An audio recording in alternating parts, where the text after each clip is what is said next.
कहानी शुरू होती है एक इंट्रोडक्शन के साथ जो बताती है कि स्क्विड गेम क्या है। ये एक पुराना चाइल्डहुड गेम है जिसमें बच्चे दो टीम्स में डिवाइडेड होते हैं, एक अटैक और एक डिफेंस। अटैकर्स का गोल है कि एक छोटी सी क्लोज्ड ऑफ स्पॉट को टच करना है और अगर डिफेंडर्स उन्हें गेम एरिया के बाहर धक्का दे देते हैं तो वो मर जाते हैं, मेटाफोरिकली ऑफ कोर्स। यही कॉन्सेप्ट है जो इस स्टोरी का बेस बनता है। टाइम जंप के बाद हम मिलते हैं जी-हुन से, जो एक अनलकी इंसान है और गैम्बलिंग की लत से परेशान है। उसकी माँ के पास पैसे नहीं है और जी-हुन थोड़े बहुत पैसों का जुगाड़ करके हॉर्स बैटिंग करता है। एक बार वो जीत जाता है 4.5 मिलियन वॉन, लेकिन प्रॉब्लम ये है कि उसका 160 मिलियन वॉन का लोन पेंडिंग है जो लोन शार्क्स को देना है। चेस के दौरान एक पिक पॉकेट उसके सारे पैसे चुरा लेता है। लोन शार्क्स का प्रेशर और बढ़ जाता है और जी-हुन को एक कॉन्ट्रैक्ट साइन करना पड़ता है जिसमें लिखा होता है कि अगर वो लोन रिपे नहीं करेगा तो उसका किडनी ले लिया जाएगा। ये सब एक ब्लडी फिंगरप्रिंट के साथ कंफर्म होता है। उसकी बेटी गायुंग का बर्थडे होता है, इसलिए जी-हुन एक क्लॉ मशीन से उसके लिए एक गिफ्ट जीतने की कोशिश करता है, लेकिन गिफ्ट क्या मिलता है? एक गन के शेप का लाइटर। बाद में गायुन की माँ जी-हुन को डांटती है क्योंकि वो बेटी को 10 मिनट लेट घर वापस लाता है। अगली सुबह एक अमीर सेल्समैन जी-हुन से मिलता है जो ब्रीफकेस लेकर आता है और एक गेम खेलने का ऑफर देता है। गेम का नाम है ददाक जी। हर जीती हुई राउंड के लिए 1 लाख वॉन मिलेंगे और हारने पर उतने ही पैसे देने पड़ेंगे। अगर कैश नहीं है तो हार पर एक जोर का थप्पड़। ये सब एक टेस्ट होता है जो जी-हुन को और बड़े और खास गेम्स खेलने के लिए मोटिवेट करती है। जी-हुन की लाइफ ऑलरेडी खराब है, लोन शार्क्स को पैसे देना है और 250 मिलियन वॉन बैंक का भी उधार है। सेल्समैन एक बिजनेस कार्ड देकर चला जाता है और बताता है कि गेम्स में एंट्री के लिए कुछ ही जगह बची है। रात को गायुन के यूएस जाने की खबर मिलती है जो जी-हुन के लिए एक और सेटबैक बन जाता है, लेकिन अगर वो फाइनेंशियली स्टेबल बन जाए तो शायद अपनी बेटी को रोक सके। यही वजह है कि जी-हुन गेम्स में एंटर करने का फैसला करता है। स्लीपिंग गैस के साथ अनकॉन्शियस होने के बाद जी-हुन एक अजीब से रूम में उठता है। यहाँ 456 कंटेस्टेंट्स है और सब हैवली डेप्थ में है। एक फाइट होती है कंटेस्टेंट 101 और 67 के बीच, लेकिन जी-हुन बीच बचाव करता है। हुडेड फिगर्स कंटेस्टेंट्स को बताते हैं कि टोटल 6 गेम्स हैं जो 6 दिन तक चलेंगे। हर कंटेस्टेंट एक कॉन्सेंट साइन फॉर्म करता है और कलरफुल स्टेयरकेसेस के जरिए उन्हें गेम रूम में ले जाया जाता है। पहला गेम है रेड लाइट ग्रीन लाइट। एक बड़ी रोबोटिक लड़की फील्ड के एक एंड पर खड़ी है और स्नाइपर्स रेडी है। कंटेस्टेंट्स को ग्रीन लाइट के वक्त पॉइंट ए से पॉइंट बी तक पहुंचना है। रेड लाइट के वक्त अगर कोई हिला तो सीधा गोली मार दी जाती है। गन शॉट्स की आवाज से कंटेस्टेंट्स पैनिक करते हैं और भागने की कोशिश करते हैं, लेकिन एलिमिनेशन होती है। अली नाम का एक कंटेस्टेंट जी-हुन की मदद करता है। संगवू, अली और जी-हुन लास्ट सेकंड पर लाइन क्रॉस कर लेते हैं। टाइमर के खत्म होने पर जो लोग फील्ड पर बचे रहते हैं उन्हें शूट कर दिया जाता है। गेम के बाद पता चलता है कि ये सब एक आइलैंड पर हो रहा है और यहाँ से कोई एस्केप नहीं कर सकता।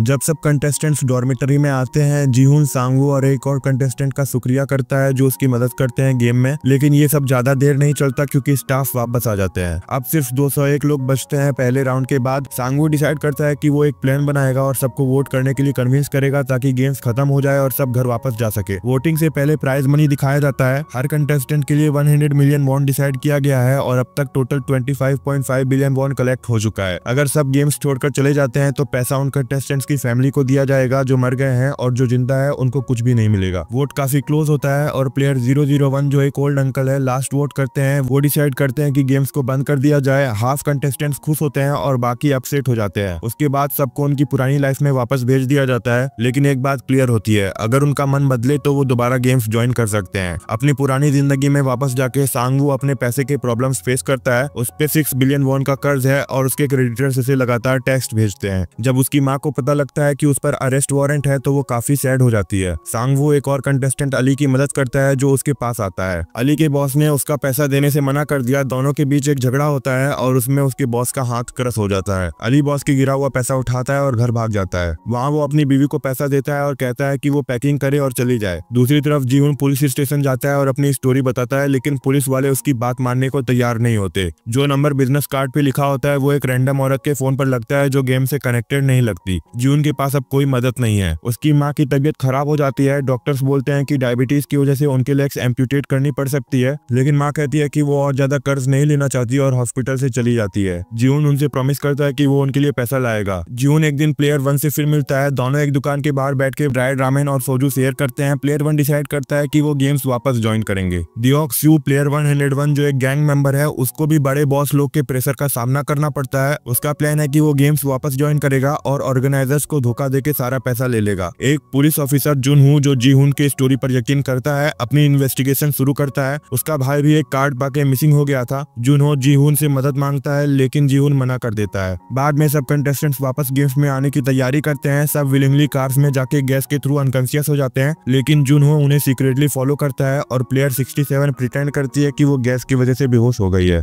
जून हो कार्स को मोजिन पोर्ट तक फॉलो करता है। वहाँ वो देखता है कि ये आइडेंटिकल कार्स एक फेरी में बोर्ड करने की तैयारी कर रही है जो उन्हें आइलैंड तक ले जाएगी, लेकिन बैकअप बुलाने या फोटो लेने के बजाय जुनो अपने सेफ को मैसेज करता है कि वो लेट होगा और एक कार के अंदर छुप जाता है। एक गार्ड को नॉकआउट करके उसका आउटफिट चुरा लेता है और अपने आईडी के साथ बॉडी को समुद्र में गिरा देता है। अब वो स्टाफ के बीच ब्लेंड हो जाता है। आइलैंड पर काफी सारे स्टाफ साइलेंटली काम करते हैं। हर कैंडिडेट को स्ट्रिप करके डॉर्मिटरी में रखा जाता है, उनकी बिलोंगिंग्स ले ली जाती है और वो सब तब तक वेट करते हैं जब तक वो कैंडिडेट्स होश में नहीं आ जाते। इस बार 187 लोग वापस आते हैं और उनमें से एक जीवन भी है। वो तुरंत सेंगू, अली और प्लेयर 1 के साथ फैक्शन बनाता है। दूसरी तरफ जियोक्सियो भी अपना एक ग्रुप बनाता है। जब कंटेस्टेंट्स को खाना मिल जाता है, स्टाफ अपने क्वार्टर्स में वापस चले जाते हैं, लेकिन उनका क्वार्टर्स भी एक तरह का प्रिजन ही है जहां उनके मास्क उतारने की परमिशन नहीं है और उन्हें 24/7 मॉनिटर किया जा रहा है। स्टाफ को भी दूसरे स्टाफ ऑब्जर्व कर रहे हैं। ये एक हायरार्की सिस्टम लगता है जहां अलग अलग सिंबल्स मास्क पे दिखते हैं। अगली गेम स्टार्ट होती है जिसमें कंटेस्टेंट्स के सामने 4 डॉट्स है जिन पे सिंबल्स बनी है, एक ट्रायंगल, एक सर्कल, एक अम्ब्रेला और एक स्टार। ये सिंबल्स एक गेम को रिप्रेजेंट करते हैं जिसका नाम है सुगर हनीकॉम्ब। कंटेस्टेंट्स को हनीकॉम्ब के अंदर के शेप निकालनी है बिना उसे तोड़े। अगर शेप टूटी तो वो तुरंत मार दिए जाते हैं। सेंगो को इस गेम के बारे में थोड़ा सा आइडिया होता है क्योंकि वो प्लेयर 67 की कन्वर्सेशन सुन चुका होता है। प्लेयर 67 ने वेंट्स के थ्रू देखा था कि स्टाफ कुछ मीठा बना रहे होते हैं जो बर्न शुगर की स्मेल दे रहा होता है। उस रात वो बात कर रही थी और सेंगू ने उस बात का एंड पार्ट सुन लिया था। ये समझने के बावजूद सेंगू जीवन को नहीं बताता। जीवन अम्ब्रेला चूज करता है जो सबसे मुश्किल शेप है। सेंगू ट्रायंगल शेप चुनता है जो सबसे आसान है। 10 मिनट टाइम लिमिट स्टार्ट होती है। सेंगू, अली और प्लेयर 67 कामयाबी से अपने शेप्स निकाल लेते हैं। एक एक करके काफी प्लेयर्स पास करते हैं, लेकिन एक प्लेयर 111 अपना अलग एडवांटेज लेके चल रहा होता है। उसके पास एक इनसाइडर है जो उसकी हेल्प कर रहा होता है हर गेम पास करने में। उसे चुपके से नोट्स मिलते हैं जो फूड के अंदर होते हैं। पहला नोट एक ब्रेड रोल के अंदर होता है। जैसे जैसे टाइम निकल रहा होता है कुछ प्लेयर्स अपनी स्मार्टनेस और लाइटर के थ्रू एडवांटेज ले रहे होते हैं। जीवन एक ट्रिक फिगर आउट करता है। वो शेप को लिक करने लगता है जिससे हनीकॉम्ब पतला हो जाता है और शेप निकालना इजी हो जाता है। ये ट्रिक जीनियस है और देखते ही देखते दूसरे प्लेयर्स भी इसे फॉलो करते हैं। जीवन और प्लेयर 1 बिल्कुल लास्ट मोमेंट पर अपना गेम जीत जाते हैं। बाकी कंटेस्टेंट्स मार दिए जाते हैं। एक आदमी स्टाफ को गन पॉइंट पे ले लेता है। जब वो अनमास्क स्टाफ मेंबर को नहीं मार पाता तो वो अपने आप को शूट कर लेता है। उसके बाद फ्रंटमैन आता है और अनमास्क स्टाफ को मार देता है। एक रिमाइंडर कि स्टाफ अपनी आइडेंटिटी किसी को नहीं दिखा सकते। गेम के क्लीन अप ड्यूटीज के टाइम जूनो अनमास्क लड़के का मास्क उठा लेता है और स्टाफ में ब्लेंड कर जाता है। प्लेयर 111 को एक स्टाफ मेंबर के साथ हिडन एरिया ले जाया जाता है। एक सीक्रेट चैम्बर के थ्रू बैक पैसेज से ले जाते हुए दूसरा स्टाफ सीसीटीवी फुटेज डिलीट कर देता है। डॉर्मिटरी में जीवन को लगता है कि सेंगू हनीकॉम्ब गेम के बारे में सच नहीं बोल रहा, लेकिन वो अभी कुछ नहीं बोलता। इससे ज्यादा प्रेसिंग इशू है जियोक्सियो जो रूल्स तोड़कर अपने लिए एक एक्स्ट्रा एग और पानी ले लेता है। इस वजह से 5 कंटेस्टेंट्स को भूखा रहना पड़ता है। स्टाफ बस चुपचाप देख रहे होते हैं जब जियोक्सियो एक बंदे को मार देता है जो प्रोटेस्ट कर रहा होता है। प्लेयर मरने के बाद प्राइज फंड में और पैसा ऐड हो जाता है।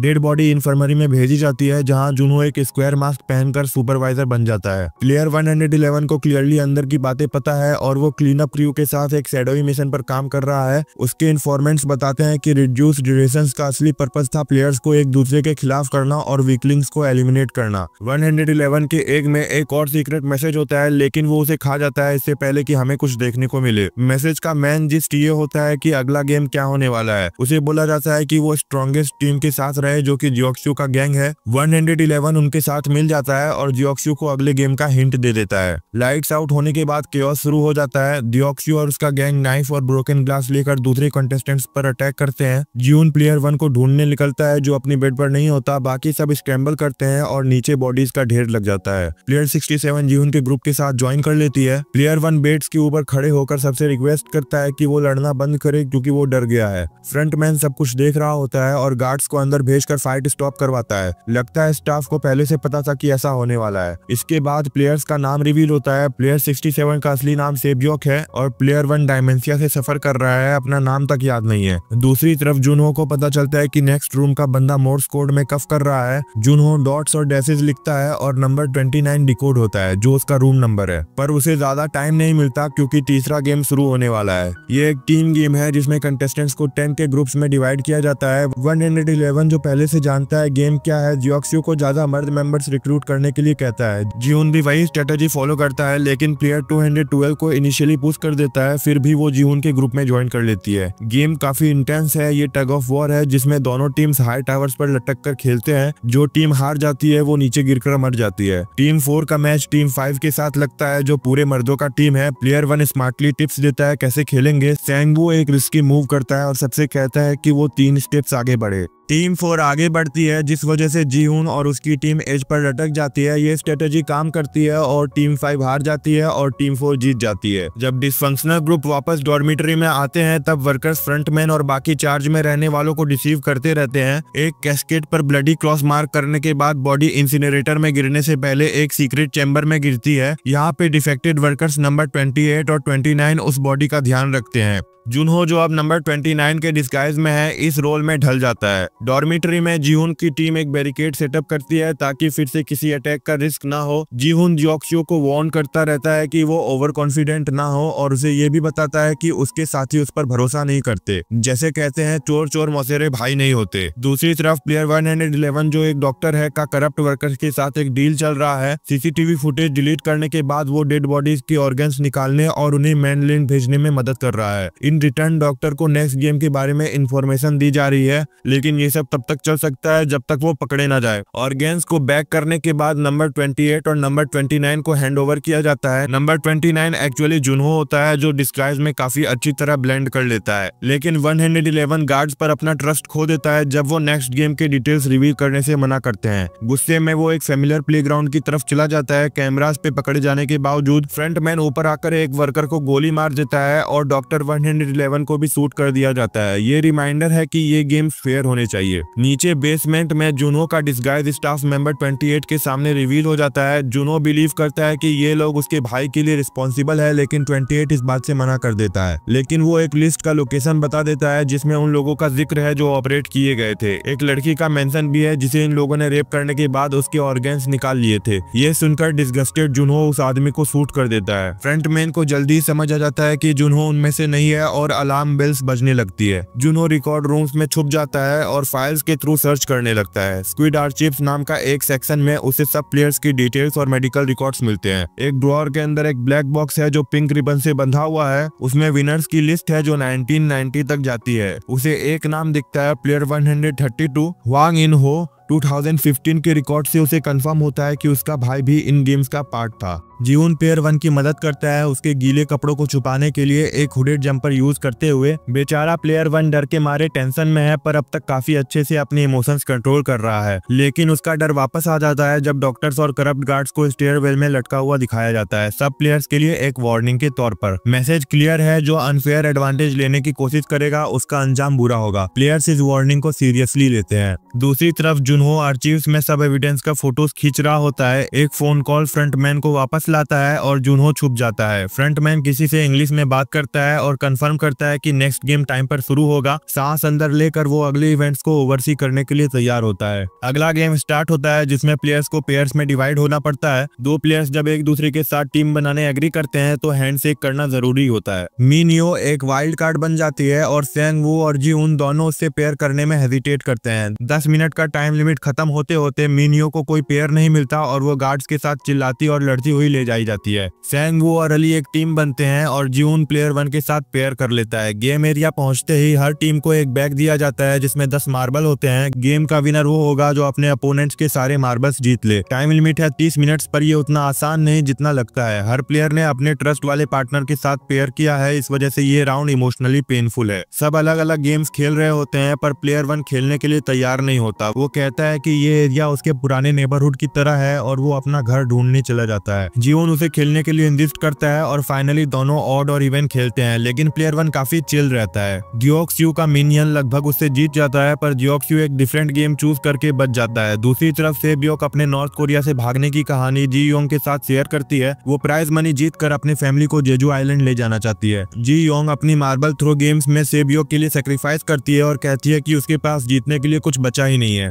मी मीनवाइल सेंगवू और अली अपने मार्बल्स एक साथ रखने का प्लान बनाते हैं। सेंगवू अली को अपने मार्बल्स हैंडओवर करने के लिए कन्विंस करता है, पर उसे पत्थर का बैग पकड़ा देता है। डबल क्रॉस होने के बाद अली हार जाता है और उसकी मौत हो जाती है। टाइम खत्म होते होते गन शॉट्स गूंजते हैं। जियोन प्लेयर 1 से नाराज हो जाता है और उनका एक इमोशनल मोमेंट होता है प्लेयर 1 के घर के मॉकअप के सामने। प्लेयर 1 फाइनली गिव अप कर देता है और गेम के एंड में वो जियोन को अपना नाम इल्नाम बताता है। जियोन मार्बल्स लेकर बाहर चला जाता है आंसुओं के साथ, और जैसे ही वो बाहर निकलता है एक गन शॉट साउंड होती है जो सभी व्यूअर्स के दिल तोड़ देती है। क्लीन अप क्रू सब डिसीज्ड को उठाना स्टार्ट करते हैं और फ्रंटमैन को पता चलता है कि इंट्रूडर जुनहो अभी भी फैसिलिटी में है, लेकिन उनके पास और भी अर्जेंट काम है क्योंकि वीआईपी इन्वेस्टर्स आ रहे हैं। जो बचे कुछ सर्वाइवर्स डॉर्मिटरीज में वापस जा रहे होते हैं, उन्हें पता चलता है कि मिन्यो भी जिंदा है, उसे बस डॉर्म में वापस भेज दिया गया था अगले राउंड का वेट करने के लिए। 5th राउंड के लिए अब सिर्फ 17 प्लेयर्स बचे हैं और prize money total 43.9 million won तक पहुंच गया है। फ्रंटमैन को लगा कि इंट्रूडर उनकी ऑफिस में है क्योंकि फोन रिसीवर गलत पोजीशन में रखा था। जुनहो बेसमेंट में छुप के बैठा होता है, लेकिन फ्रंटमैन को एक और इमरजेंसी मैसेज मिलता है कि नॉर्दर्न शेयर पे एक और डेड बॉडी मिली है। ये उस स्टाफ की डेड बॉडी होती है जो पहले मारा गया था। जुनहो का पुलिस आईडी देख के फ्रंटमैन कंफर्म कर लेता है कि वही इंट्रूडर है। वीआईपी गेस्ट फाइनली फैसिलिटी में आते हैं अपने फैंसी मास्क के साथ। होस्ट किसी अर्जेंट काम की वजह से नहीं आ सकता तो फ्रंटमैन उनका स्वागत करता है। ये वीआईपीज गेम्स देखना और इन पे बेट लगाना चाहते हैं। जुनहो वेंट्स के थ्रू सब सुन लेता है और काम आसान हो जाता है क्योंकि सब मास्क पहने हुए होते हैं। वो एक वीआईपी कैटरर का मास्क और आउटफिट लेकर वर्कर बन जाता है। गेम स्टार्ट होने से पहले प्लेयर 69 अपनी पार्टनर की डेथ के गम में सुसाइड कर लेता है। अब सिर्फ 16 प्लेयर्स बचे हैं। वीआईपीज अपने सीट्स पे सेटल हो जाते हैं और प्लेयर्स 5th गेम के लिए रेडी हो जाते हैं। प्लेयर्स मेन्यू क्वींस चूज करते हैं और उनका कोरस्पॉन्डिंग वेस्ट पहनते हैं जो ऑर्डर डिसाइड करता है कि कौन कहां खेलेगा। प्लेयर 96 फर्स्ट पोजीशन चूज करता है और जियोन लास्ट वेस्ट 16 के साथ। 5th गेम का नाम है ग्लास स्टेपिंग स्टोन्स। प्लेयर्स को टेम्पर्ड ग्लास और नॉर्मल ग्लास के बीच का फर्क समझना होता है। टेम्पर्ड ग्लास वेट संभाल लेता है लेकिन नॉर्मल ग्लास टूट जाता है। टाइम लिमिट सिर्फ 15 मिनट्स है। प्लेयर 96 पहला जंप करता है और गिर जाता है। बाकी प्लेयर्स एक एक करके जंप करते हैं लेकिन सब इम्पेशेंट होने लगते हैं और पुश करना शुरू कर देते हैं। डिओक्सियो आगे होता है लेकिन मूव करने से मना कर देता है। तभी मिन्यो उसके साथ खुद को भी सेक्रीफाइस करके दोनों को नीचे गिरा देती है। वीआईपी रूम में जुनहो एक स्लीजी वीआईपी के साथ प्राइवेट जगह ले जाता है। वहां गन निकाल के वीआईपी से सब रिकॉर्ड करता है लेकिन फ्रंटमैन को शक हो जाता है और अपने लोग भेजता है। गेम में एक प्लेयर जो पहले ग्लास मैन्युफैक्चरर था ग्लास का फर्क समझ लेता है, लेकिन जब एक पैनल बचता है फ्रंटमैन लाइट्स ऑफ करवा देता है। अब बस लीप ऑफ फेथ बचा है। सेंगवू अपनी रियलिटी दिखाता है और ग्लास मैन्युफैक्चरर को पुश करके नीचे गिरा देता है। फाइनली जीहुन और सेब्योक सेफली क्रॉस कर लेते हैं लेकिन ग्लास के साथ उन पे गिरते हैं। जुनहो आइलैंड से भाग जाता है लेकिन फ्रंटमैन और उसके लोग एक बोट लेके उसका पीछा करते हैं। अब ये 3 फाइनलिस्ट नीचे स्टेयर से उतर रहे हैं और उनके पीछे एक खून का ट्रेल बनता जा रहा है। जब वो डॉर्मिटरी में वापस जा रहे होते हैं, जुनहो समाओ आइलैंड पर वापस आने में सक्सेसफुल होता है। उसका फोन जो एक वाटर टाइट बैग में सेफली पैक्ड होता है अब भी उसके पास है और उसमें सभी एविडेंस है जो यहाँ चल रहे गेम्स के बारे में सच्चाई दिखाते हैं, स्पेशली डेड वीआईपी गेस्ट और वीडियो लॉग्स को देखकर। जुनहो मेन फैसिलिटी की तरफ हरी करता है फ्रंटमैन से बचते हुए जो अब उसका पीछा कर रहा है। जुनहो समझ जाता है कि उसकी हालत खराब है तो वो अपने सेफ को फोन करके सिग्नल ट्रैक करने और आइलैंड पर एक पूरी स्क्वाड के साथ आने के लिए बोलता है। लेकिन मुसीबत तब शुरू होती है जब फ्रंटमैन और उसके लोग जुनहो को क्लिफ एज पर कॉर्नर कर लेते हैं। उसके पास सिर्फ एक बुलेट बची होती है और लगता है कि अब इसका एंड पास है। गेम्स के अंदर सेंगवू और जियोन के बीच चीजें और टेंशन से भरी हो जाती है। तभी एक गार्ड आता है और फाइनलिस्ट के लिए एक स्पेशल गिफ्ट लेकर आता है, एक आउटफिट और एक लेविश डिनर। शायद ये उनका आखिरी डिनर है। ट्रायंगुलर टेबल पर तीनों एक दूसरे के सामने बैठते हैं और साइलेंटली अपने प्लेट्स के साथ एक नाइफ भी ले लेते हैं, लेकिन सेब्योक बिल्कुल खा नहीं रही होती। रात को जियोन उसके पास बैठता है, उसे प्रॉमिस करता है कि वो सेंगवू को हराएगा और पैसे फेयर तरीके से बांट देगा। जब सेंगवू सो रहा होता है, जियोन उसे मारने के बारे में सोचता है लेकिन फिर डिसाइड करता है कि उनकी फाइट एरिना में ही होगी। लेकिन सेब्योक बहुत बुरी तरह इंजर्ड होती है और अपने स्टोमक की वॉन्ड को अब तक छुपा रही होती है। अब वो ज्यादा समय तक नहीं टिक पाती। जियोन गार्ड्स को बुलाने की कोशिश करता है लेकिन सेंगवू तब तक मूव करके सेब्योक को मार देता है एकदम फ्लैश की तरह। गार्ड्स फाइनली एक कैस्केट लेकर आते हैं लेकिन तब तक जियोन पूरा गुस्से से भर जाता है और रिवेंज लेने के मूड में होता है। क्लिफ एज पर जुनहो को फ्रंटमैन की असली आइडेंटिटी पता चलती है। वो और कोई नहीं है, उसका अपना भाई इनहो होता है। उसने यहाँ काम करना शुरू कर दिया है और इसी वजह से वो मेनलैंड से गायब था। क्या वो ब्रेन वॉश्ड है? ये जानने से पहले ही वो अपनी गन निकालता है और जुनहो को शूट कर देता है। इनहो भी क्लियरली इस चीज से अफेक्ट होता है और बाद में अपने इमोशंस को कंट्रोल करने की कोशिश करता है। Fly me to the moon फिर से प्ले होता है और सेब्योक का बॉडी इंसिनरेटर में डाल दिया जाता है। अब फिनाले सिर्फ 2 लोगों के बीच होता है।